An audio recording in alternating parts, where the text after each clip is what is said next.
2월 8일 목요일 글로벌 마켓 헤드라인입니다. 미국의 1월 주택 구매 심리가 70.7로 집계되면서 2022년 3월 이후 최고치를 기록했습니다. 애틀란타 연은이 미국의 4분기 GDP 전망치를 4.2%에서 3.4%로 하향 조정시켰습니다. 지난해 미국의 최대 수입국이 중국에서 멕시코로 바뀌었습니다. 미중 무역 갈등 여파로 풀이됩니다.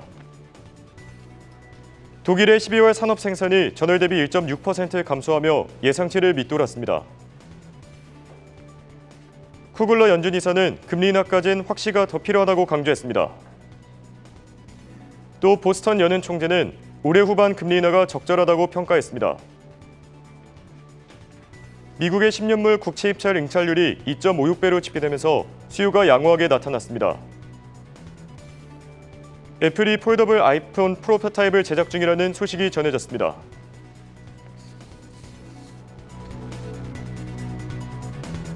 현지 시간 7일 미국 증시 3대 지수 일제히 상승 중입니다. 다우지수 0.4%, 나스닥 1%, S&P 500 0.8% 상승 중입니다. 미국의 10년물 국채금리 4.11%에서 거래 중입니다. 월가의 공포지수 빅스지수 전장 대비 1.3% 하락 중입니다. 필라델피아 반도체 지수 전장 대비 1.7% 상승 중입니다.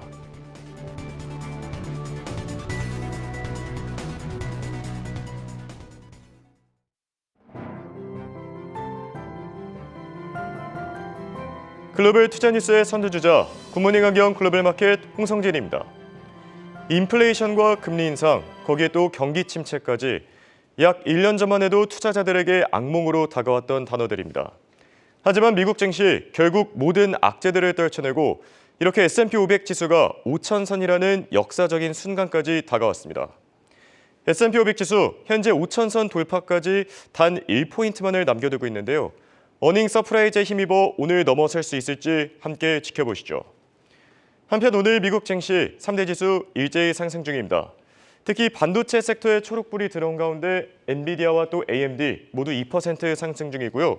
또 빅테크 기업들의 흐름도 좋은 가운데 테슬라는 오늘도 2% 가까이 뛰면서 190달러 선 회복을 노려보고 있습니다. 또 지역은행 위기를 부각시킨 뉴욕 커뮤니티 뱅코프, 오늘은 장중할 때 10% 넘게 급락하다가 현재는 상승 전환된 상태인데요. 더 자세한 증시 상황 지금부터 확인해 보시죠. 굿모닝 안경 글로벌 마켓 지금 시작합니다.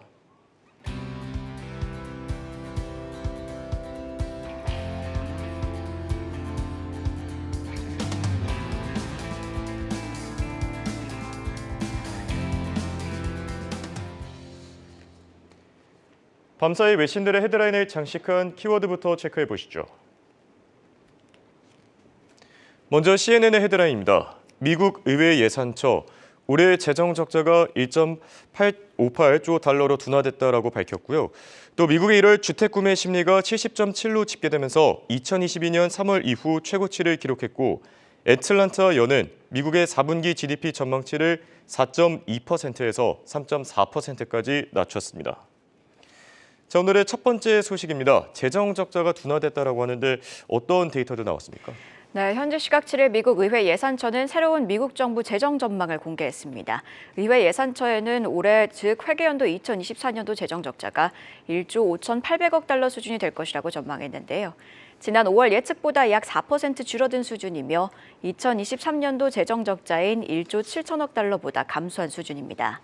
단기 전망이 일부 개선된 건 의회에서 재정 책임법이 지난 6월 통과되며 미국 정부의 재량 지출이 감소할 것으로 보이기 때문인데요. 그러나 의회 예산처는 2025년부터 의무 지출이 증가해 2034년에는 재정 적자가 2조 5,600억 달러가 될 것이라고 강조했습니다. 그러면서 이는 직전 추정치보다는 개선된 수준이지만 역대 최대라고 덧붙였습니다. 한편 주요 외신들은 단기 전망이 개선된 건 일부 긍정적이나 안심할 수는 없다고 전했는데요. 미국 의회 내에서 예산안을 둘러싼 정치적 분열이 계속되고 있기 때문입니다. 당장 단기적으로 의회 내 올해 예산안이 어떻게 통과될지부터 지켜볼 필요가 있어 보입니다. 네, 이어서 연준 위원들의 발언도 같이 체크해 보시죠. 블룸버그 헤드라인입니다. 쿠글러 연준 이사는 금리 인하까지는 확신이 더 필요하다고 밝혔고요. 또 보스턴 연은 총재 올해 후반 금리 인하가 적절하다고 전했고 미국의 10년물 국채 입찰 응찰률 2.56배로 집계되면서 수요가 양호하게 집계됐습니다. 자, 연준 위원들의 매파 발언 끊이질 않고 있습니다. 파월의 발언을 뒷받침해주는 이 모습을 하고 있는데 금리 인하까지 확신이 더 필요하다. 어느 정도 확신이 필요하다는 겁니까? 네, 연준 인사들의 말말말 이번 주 내내 계속되고 있습니다. 역시나 간밤 나온 발언들 또한 3월 금리 인하는 없다는 파월 의장의 발언과 결을 같이 하고 있었는데요. 가장 먼저 연준 인사로 지명된 뒤 처음으로 공개 발언에 나선 아드리아나 쿠글러 이사의 발언입니다. 쿠글러 이사는 인플레이션이 목표치인 2%로 돌아오고 있다고 확신할 때까지 물가 안정과 최대 고용이라는 연준의 이중 책무 중 물가에 집중할 것이라고 전했습니다. 물가를 두고는 둔화세가 지속될 것이라고 낙관했습니다. 특히 서비스 인플레이션이 임금 상승 둔화로 하락할 것이라고 봤는데요. 다만 금리를 낮추기 위해서는 이에 대한 더 많은 확신이 필요하다고 강조했습니다. 수잔 콜린스 보스턴 연은 총재는 보스턴 경제클럽에 참석해 경기가 예상대로 흘러간다면 올해 후반에 금리 인하를 시작할 수 있다고 발언했습니다. 구체적인 시기를 언급하지는 않았으나 연준이 금리 인하에 나서기 전까지 인플레이션이 2%로 낮아지고 있다는 더 많은 증거를 확인할 필요가 있다고 발언했는데요. 수요 둔화에는 시간이 걸릴 수 있으며 그 과정은 울퉁불퉁하기 때문에 개별 데이터의 과잉 반응에서는 안 된다고도 덧붙였습니다. 2주 전 3월 금리 인하를 완전히 배제하지는 않았다고 발언한 토마스 바키 리치먼드 연은 총재, 오늘은 또 사뭇 다른 기조로 발언을 했습니다. 마켓워치와의 인터뷰에서 미국 경기가 어디로 향할지에 대한 불확실성을 고려하면 금리 인하에 있어 인내심을 가져야 한다고 발언했는데요. 그러면서 지난 7개월 동안 인플레이션이 상당 부분 둔화했지만 동시에 이 당시에 나타난 상품 가격 하락세가 헤드페이크, 이른바 눈속임일 가능성을 언급하며 향후 몇 달 안에 다시 인플레이션이 반등할 가능성을 제기했습니다. 이어서 3일 연속으로 공개 발언에 나서고 있는 인사입니다. 닐 카시카리 미니애폴리스 연은 총재는 현재 시각 7일 CNBC-TV와의 인터뷰에서 앞으로 몇 달 더 인플레이션이 둔화하고 있다는 데이터를 확인하고 싶다고 발언했습니다. 그러면서 단순히 인플레이션이 개선되고 있다는 걸 보고 싶은 게 아니라 물가가 목표치인 2% 수준에 있는지를 보고 싶다고 강조했는데요. 따라서 올해는 2에서 3차례 금리 인하가 적절할 것으로 예상된다고 발언했습니다. 카시카리의 전망, 시장이 기대하고 있는 올해 5회 금리 인하와는 좀 괴리가 있는데요. 한편 카시카리는 올해 FOMC 투표권을 갖고 있지는 않습니다. 네, FOMC 회의가 끝난 이후에 연준 위원들 급하게 시장 진화에 나서는 모습인데요. 사실 시장의 금리 인하 기대감을 줄이기에는 조금 부족하지 않나 이런 생각도 들고요. 자, 미국의 10년물 국채 입찰 과정도 체크해 보겠습니다. 역대 최대치를 기록했다. 자, 상황이 어떤지 같이 짚어주시죠. 네, 맞습니다. 오늘 시장이 초조하게 대기했던 10년물 국채 입찰 짚어보겠습니다. 현재 시각 7일 미국 재무부는 420억 달러 규모 10년물 국채 입찰에 나섰습니다. 미국 재무부는 앞서 지난 2020년 11월 410억 달러 규모 입찰에 나선 바 있는데요.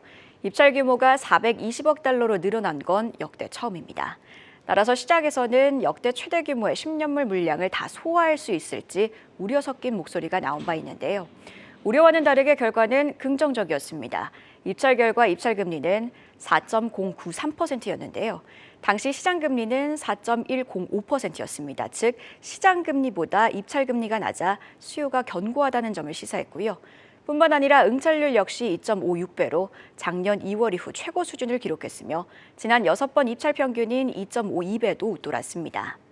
이외에도 해외 수요를 알 수 있는 인다이렉트 비드는 70.97%로 작년 8월 이후 최고치를 기록했습니다. 다만 국내 수요인 다이렉트 비드가 평균을 살짝 가외하긴 했지만 다른 부분에서의 수요가 이를 상쇄하기에 충분했다는 평가가 나오고 있는데요. 관련해서 블룸버그는 입찰 규모가 역대 최대 수준이었지만 수요는 예상보다 긍정적이었다며 이는 올해 연준이 금리 인하에 나설 거란 투자자들의 믿음이 담긴 결과라고 분석했습니다. 국채금리는 양호한 10년물 국채금리 입찰 결과에 안정세를 보였습니다. 네, 끝으로 증시 관련 소식들도 확인해 보시죠. 뉴욕 커뮤니티 뱅코프 장중 급락하다가 상승 전환했는데요. 주가 변동성이 확대되고 있다는 평가가 나오고 있고 또 모간 스탠리, 엔비디아의 목표가를 750달러로 상향 조정시켰고 애플이 갤럭시처럼 폴더블 아이폰 프로토타입을 제작 중이라는 보도까지 나왔습니다. NYCB 높은 변동성을 나타내고 있습니다. 장중 10% 넘게 급락하다가 또 10% 넘게 상승하기도 했는데요. 주가 변동성의 배경에 대해서 짚어주시죠. 네, 상업용 부동산 위기의 온상으로 떠오른 뉴욕 커뮤니티 뱅커프 오늘 장중 12%나 급락하다가 한때 상승 반전에 6% 넘게 올랐는데요. 높은 변동의 배경들 짚어보겠습니다. 뉴욕 커뮤니티 뱅커프 어제 국제 신용평가사인 무디스가 거버넌스 문제를 이유로 회사를 정크, 즉 투자 부적격 등급으로 강등했죠. 이후 몇 시간 만에 뉴욕 커뮤니티 뱅커프는 성명을 통해 레산드로 디넬로를 비상임 회장에서 즉시 회장으로 승진시킨다고 밝혔습니다. 여기에 수시 보고서를 통해 은행의 총 유동성이 373억 달러로 무보험 예금 규모를 초과해 보장 비율도 163%에 이른다며 예금은 안전하다고 강조했습니다. 신임 디넬로 회장은 이후 7일 투자자들과의 통화에서 사실상 예금 유출은 전혀 없다고 강조하며 전체 예금은 2023년부터 증가했다고 전했는데요. 그러나 시장은 이를 크게 믿지 않았고 투자자 불신의 주가는 급락했습니다. 이후 주가 반전이 이뤄진 건 블룸버그의 단독 보도가 나온 시점부터입니다. 블룸버그는 뉴욕 커뮤니티 뱅커프가 대차대조표 개선을 위해 약 50억 달러 규모의 모기지 대출 합성 위험 이전에 나서고 10억 달러 규모의 RB와 해상 관련 대출 매각을 검토 중이라고 보도했습니다. 이런 움직임은 실제 유동성 완화로 이어질 수 있다는 판단에 주가는 하락을 딛고 상승 반전에 성공했습니다. 높은 변동성 결국 시장의 지역 은행 위기 가능성을 면밀히 주시하고 있다는 뜻으로 풀이해볼 수 있을 것 같은데요. 이렇듯 지역 은행 위기, 특히 상업용 부동산 위기감이 고조되자 연준을 비롯한 당국자들은 관련해서 면밀히 상황을 주시하고 있다는 입장을 밝혔는데요. 특히 닐 카시카리 미니애폴리스 연은 총재는 대부분의 상업용 부동산은 괜찮다며 이는 일부 오피스 관련 부동산에 집중되어 있다고 언급했습니다. 네, S&P 500 지수가 5,000선을 목전에 두고 있습니다. 기업들의 주가 흐름도 대체로 긍정적인데요. 자세한 증시 상황 김유림 캐스터와 확인해 보시죠.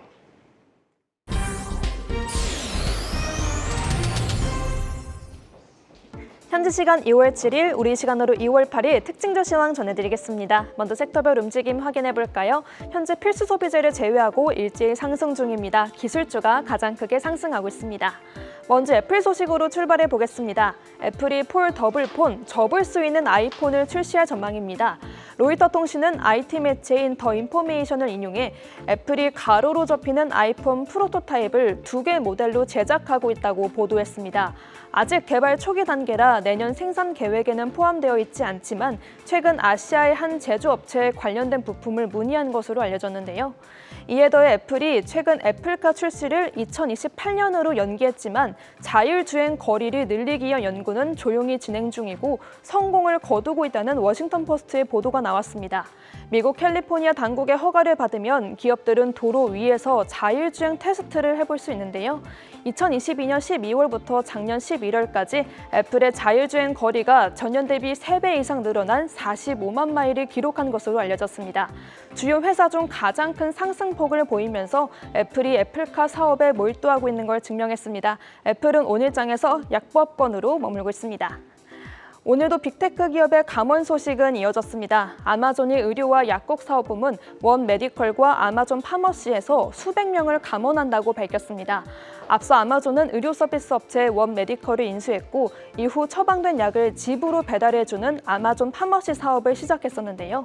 아마존이 비용 절감을 위해 감축한 인력은 2022년 말부터 지금까지 약 2만 7천 명에 달합니다. 아마존은 오늘 장에서 0.9% 오르고 있습니다. 테슬라도 오늘 구조조정 움직임을 보인다는 블룸버그의 보도가 나왔습니다.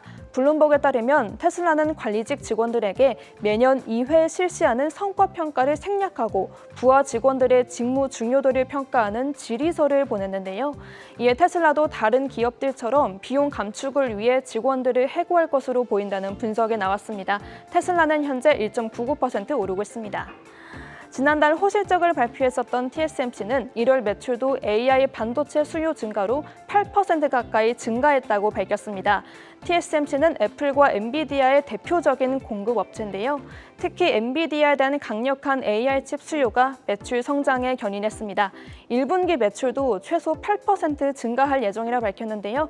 TSMC는 오늘 장에서 4.46% 오르고 있습니다. 이렇게 강력한 AI 수요로 오늘도 엔비디아의 목표가는 크게 올랐습니다.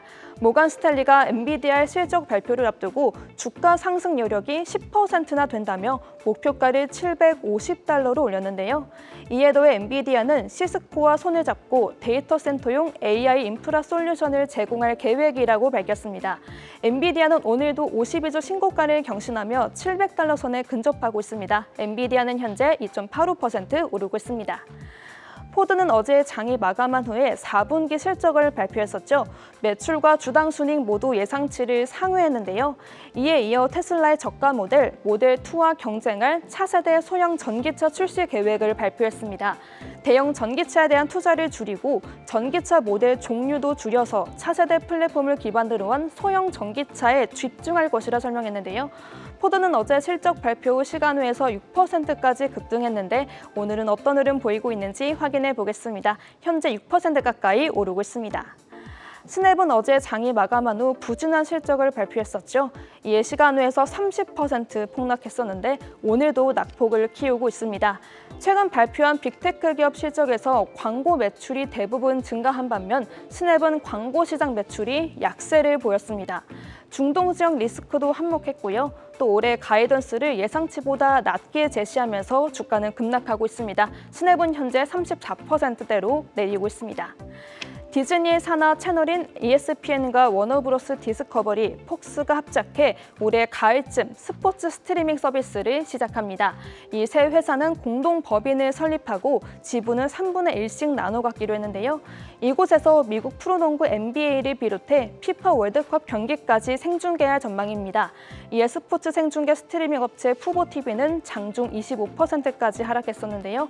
한편 디즈니는 오늘 장이 마감한 후 실적 발표를 앞두고 있습니다. 실적 브리핑 코너에서 신속하게 전해드리겠습니다. 오늘 스트리밍주 주가 살펴보면요. 로쿠가 1.7%로 오르고 있고요. 실적 발표를 앞둔 디즈니는 0.4% 내리고 있습니다. 또 푸보TV는 22% 내리고 있습니다. 우버는 오늘 4분기 매출과 주당 순이익이 예상보다 크게 상회하는 어닝 서프라이즈를 기록했습니다. 여행 수요가 증가하면서 차량 공유 서비스 매출과 음식 배달 서비스 매출이 크게 증가했는데요.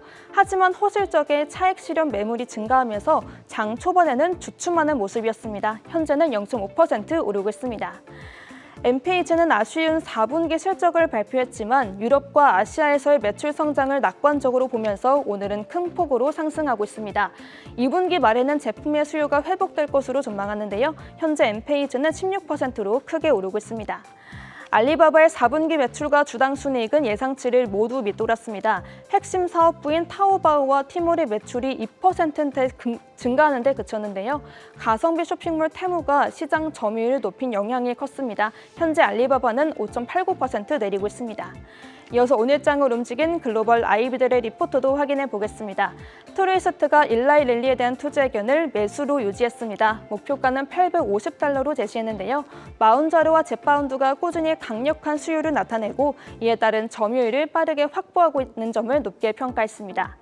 뱅크 오브 아메리카가 NXP 세미콘덕터에 대한 투자 의견을 매수로 유지하고 목표가는 $270로 제시했습니다. 전기차 수요가 감소하더라도 자동차의 레이더와 배터리 그리고 주행 보조 시스템 반도체 분야에서의 성장이 꾸준히 지속되고 있다고 진단했습니다. 뱅크 오브 아메리카는 치폴레에 대한 투자 의견도 매수로 유지했습니다. 목표가는 $300 크게 올린 $3,000로 제시했는데요. 장기적으로 미국 내에서는 7,000개 매장을, 글로벌 매장은 1,000개를 목표로 하고 있어 안정된 수익이 예상된다고 전했습니다.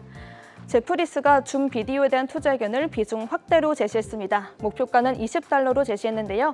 팬데믹 기간 동안 보였던 강력한 수요와 기존의 고객층은 줄어들었지만 그래도 지금은 안정화 조짐을 보이고 있고 내년에는 두 자릿수 성장세를 전망했습니다.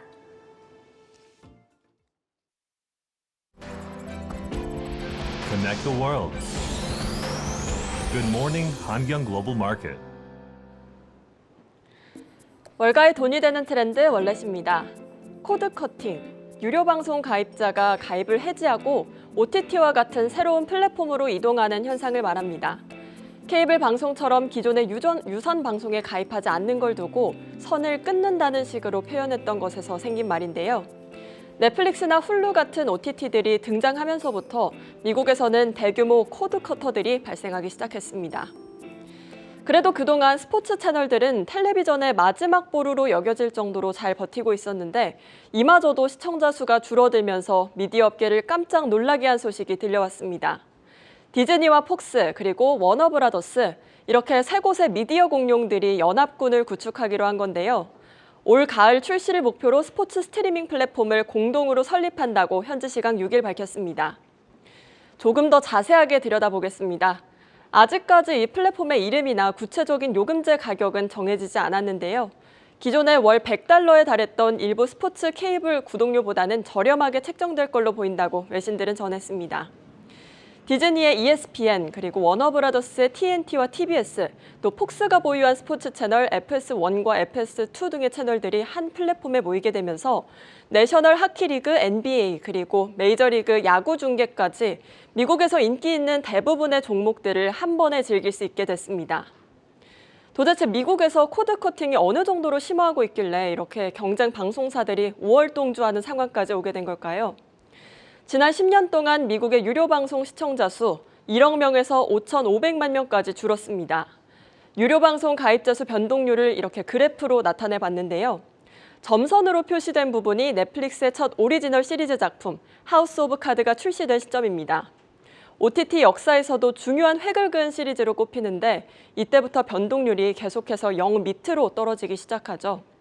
그리고 4대 주요 스트리밍 업체들 디즈니 플러스, 애플 TV 플러스, 피콕 그리고 맥스가 출범한 시기는 회색으로 표시되어 있는 2020년쯤인데요. 이를 기점으로는 가입자 수가 급격하게 줄어들기 시작합니다. 이렇게 미디어 환경의 경쟁이 치열해지면서 기존의 미디어 기업들은 각자 도생하기 어려운 처지가 됐고요. 디즈니가 보유한 ESPN도 스포츠 미디어 부문에서 경쟁력을 갖고 있긴 하지만 케이블 시청자 수 감소 추세를 극복하지는 못했습니다. 모 회사인 디즈니는 실적 부진이 이어지면서 지난해 7월 ESPN 지분 매각을 고려하는가 하면 미식 축구 리그인 NFL과 농구 리그 NBA 중계와 관련해서 ESPN의 전략적 파트너를 찾는 등 새로운 방법을 모색하고 있었습니다.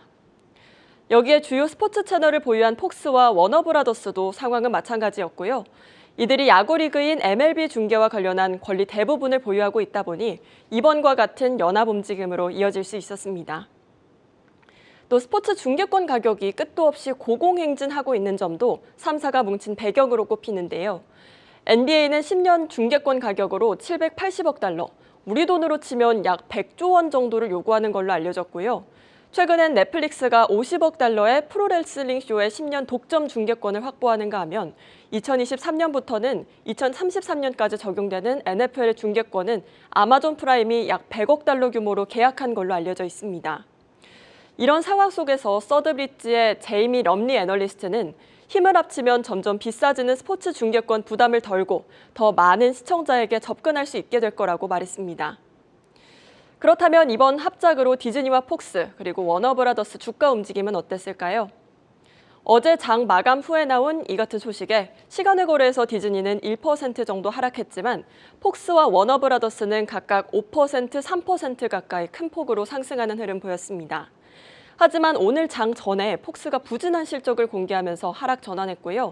장 마감 후에 실적을 공개할 예정인 디즈니도 약보합권에서 현재 움직이고 있습니다. 경쟁사들도 살펴보면 파라마운트는 8% 가까이 큰 폭으로 하락했고 NBC 유니버설의 모회사 컴캐스트도 주가가 3% 가까이 떨어졌습니다. 이번 합작에 파라마운트와 NBC 유니버설은 참여하지 않았는데요. CNBC는 3사의 합작으로 인해서 이들의 케이블 가입자 수가 영향을 받을 수도 있지만 두 기업 모두 각각 파라마운트 플러스와 피콕으로 스포츠 리그를 포함한 스트리밍 서비스를 제공하는 만큼 매출 손실은 최소화할 수 있을 거라고 전망했습니다. 이 소식을 처음으로 단독 보도했던 월스트리트 저널은 이번 계약이 스포츠와 미디어 환경을 재편할 거라고 보도했습니다. 미국의 엔터 전문지 버라이어티도 새 회사가 뭉쳐서 중계료를 지불하면서 새로운 중계 시스템이 갖춰질 거라고 기대하기도 했는데요. 버라이어티는 또 3사가 보유하고 있는 중계권이 전체의 85% 정도로 알려져 있다고 밝혔습니다.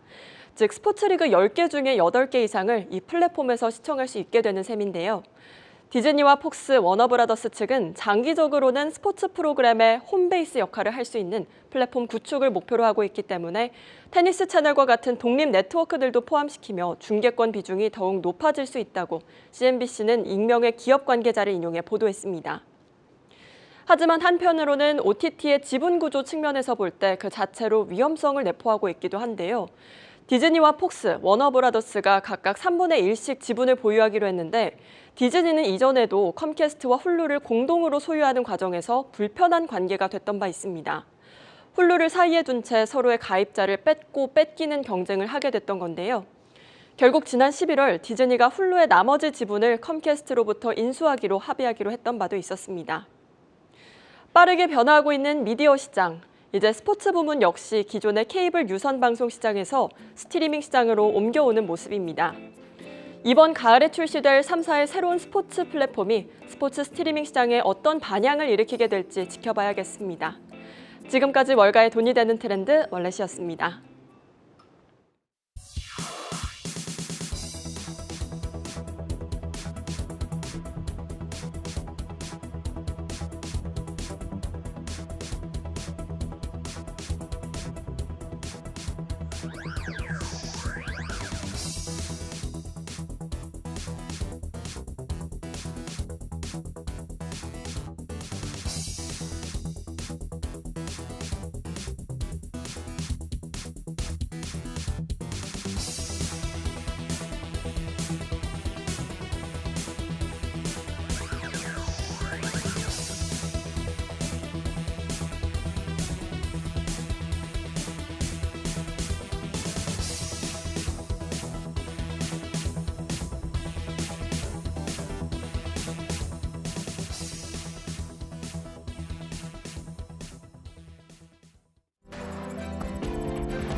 네, 오늘 3대 지수 모두 상승 중인 가운데 3대 지수 ETF도 일제히 상승하고 있습니다. 거의 전 섹터가 잘 가고 있죠. 그중에서도 속스 반도체 ETF나 XLK 기술주 ETF, 또 XLY 이미소비재 ETF가 1%대로 흐름이 가장 좋습니다. 원자재 시황도 살펴보겠습니다. 국제유가는 3거래일째 상방 압력을 받습니다. WTI는 73달러 후반대, 브렌트유는 79달러 초반대에서 거래되고 있습니다. 미국의 원유 생산량이 생각보다 적을 것으로 관측되며 원유 시장의 공급 과잉 이슈가 줄어들었습니다. 미국 에너지정보청 EIA도 전 세계는 올해 하루 12만 배럴의 원유 공급 부족을 맞닥뜨릴 것이라고 말했고요. 옥시덴탈 페트롤리움도 2025년 말까지 전 세계가 심각한 원유 공급난에 직면할 것이라고 전했습니다. 미국 천연가스 선물은 다음 주까지 예고된 온화한 날씨로 인해 이날도 2% 가까운 하락세를 유지하고 있는데요. 이날은 2달러대가 붕괴돼 1달러 후반대까지 밀려난 모습입니다. 미국 내 생산량이 늘어나고 또 브라질에서 본격적인 수확철이 다가옴에 따라 대두 선물은 1% 가깝게 내림세를 연출하고 있고요. 내일 발표될 미국 농무부의 작물 재배 상황 보고서를 대기하며 옥수수와 밀 선물의 등락은 축소된 흐름입니다. 옥수수 선물은 0.9% 정도 하락, 밀 선물은 0.9% 상승 중입니다. 달러화가 다시 강세로 가닥을 잡은 가운데 연준의 기조에 대한 해석들은 여전히 분분하죠. 금 선물은 정확히 보합권에서 거의 움직임이 없습니다. 2,050달러 정도 유지하고 있고요.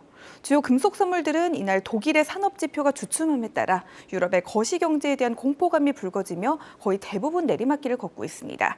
특히 팔라듐과 백금 선물이 각각 5% 그리고 또 2%대로 가장 크게 내려가고 있습니다. 오늘 시장에 주목을 받았던 ETF들도 알아보겠습니다. 먼저 SPDR S&P 주택건설업체 ETF 티커명 XHB입니다. 미국 주택건설 기업들을 추종하고 있습니다. 미국 주택시장이 고금리 탈피에 대한 낙관론이 커지며 조금씩 회복되는 분위기입니다.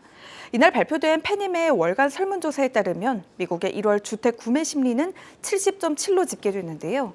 2022년 3월 이후 2년 만에 최고치입니다. 페니메는 이처럼 주택 구매 심리가 높아진 건 고용 안정에 대한 미국인들의 자신감, 또 앞으로 미국에서 연내 금리 인하가 이루어진다면 추후 주택 담보대출 금리가 낮아질 수 있다는 기대감이 커진 영향이라고 분석했습니다.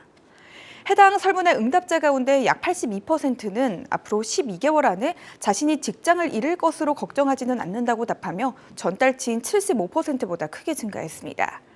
주택담보대출 금리가 앞으로 12개월 안에 하락할 것이라는 답변도 무려 36%를 기록했는데요. 지금까지 나온 답변 비율 중 가장 높은 수치이기 때문에 상당히 유의미하다고 볼 수가 있겠습니다. 다만 아직은 미국의 30년 만기 주택담보대출 금리가 7.1%에 달하죠. 주택담보대출 금리의 하락이 가시화됐다고 보기는 이르기 때문에 소비자 중 17%만이 지금이 주택 구입에 좋은 시기라며 다소 조심스러운 답변을 내놨습니다. 더그 던컨 페니메 부사장은 미국의 주택 조사를 시작한 이후 가장 많은 소비자들이 내년에 주택담보대출 금리가 확연하게 내려갈 것으로 예상하고 있고 소비자들이 직업 상황에 대해 상당히 큰 자신감을 보인다며 이 두 가지 요인은 올해 미국의 주택 심리가 개선될 수 있다는 아주 정확한 신호라고 분석했습니다. 다음은 피지컬 팔라듐 ETF 티커명 PALL입니다. JP모간 은행 금고에 실물을 보관한 팔라듐 현물을 담고 있습니다. 한동안 $1,000를 웃돌던 팔라듐 선물이 오늘 $890대까지 후퇴했습니다. 2주례의 최저치인데요. 유럽 최대 경제를 자랑하는 독일의 산업지표 때문입니다. 독일 연방통계청에 따르면 독일의 작년 12월 산업 생산은 전월비 1.6% 감소한 것으로 드러났는데요. 예상치는 0.4% 정도 감소였는데 이보다 1.2%포인트나 낙폭이 확대됐으니 적지 않다고 볼 수가 있겠습니다. 전문가들은 독일 내 에너지 가격의 상승과 광공업 위축으로 인해 독일의 산업 생산은 앞으로도 당분간 부진할 것이라고 내다봤는데요. 이번 수치에 따르면 특히 에너지 집약형 산업과 화학공업 또 건설업이 크게 빠졌습니다.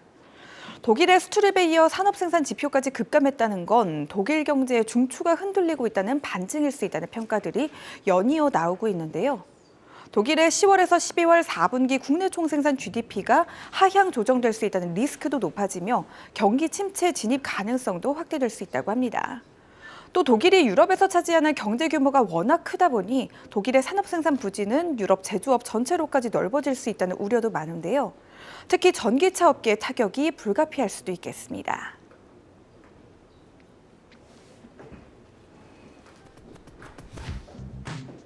네, 외환 마감 지수 확인해 보겠습니다. 현재 시간 7일 수요일 달러 인덱스 0.15% 하락하고 있습니다. 달러 유로 환율 정확히 보합권에서 움직이고 있고요. 엔달러 환율은 0.27% 상승하고 있습니다. 원달러 환율은 0.01% 상승하고 있습니다. 달러 메인 매도시 각각 1,350.22원 그리고 1,303.78원입니다. 달러 송금 보낼 시 받을 시 각각 1,340원 그리고 1,314원입니다.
오늘 미국 증시 3대 지수 일제히 상승했습니다.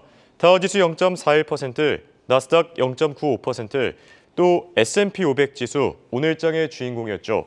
0.82% 상승하면서 아쉽게도 5,000선은 넘지 못했습니다. 그럼 오늘장 체크포인트 같이 보겠습니다. 먼저 첫 번째 키워드는 연준 위원들의 연설입니다. 자, 오늘도 연준 위원들의 매파적인 발언이 쏟아졌는데요. 다만 증시에 미치는 영향은 제한적이었습니다. 매파적인 발언들이 나오지만 가면 갈수록 시장에서 받아들이는 것은 조금 무덤덤한 모습이고요. 또 두 번째 키워드는 무역 수지입니다. 미국의 지난해 무역 수지 적자 약 3년 만에 최저 수준을 기록했었죠. 무역 갈등이 이어지면서 중국과의 수입은 오히려 대폭 줄어들었습니다. 마지막 키워드는 디즈니와 페이팔의 실적입니다. 장이 마감된 만큼 곧이어 발표될 예정이니까 뒤에 있는 실적 브리핑 코너까지 참고해 주시면 되겠습니다. 이어서 내일장 체크포인트 같이 보시죠. 내일도 제닛 옐런 재무부 장관의 증언이 예정돼 있고요. 또 미국의 도매 재고가 발표되고 기업 가운데서는 아스트라제네카 또 필립 모리스가 실적을 내놓습니다. 잠시 후 한상준의 지금 세계에서는 미국 경제 그리고 증시가 주는 시사점을 통해서 얘기 나눠볼 예정이고요. 또 실적 관련 소식들은 6시 30분에 실적 브리핑 코너까지 챙겨보시면 되겠습니다. 지금까지 마감 브리핑 전해드렸습니다.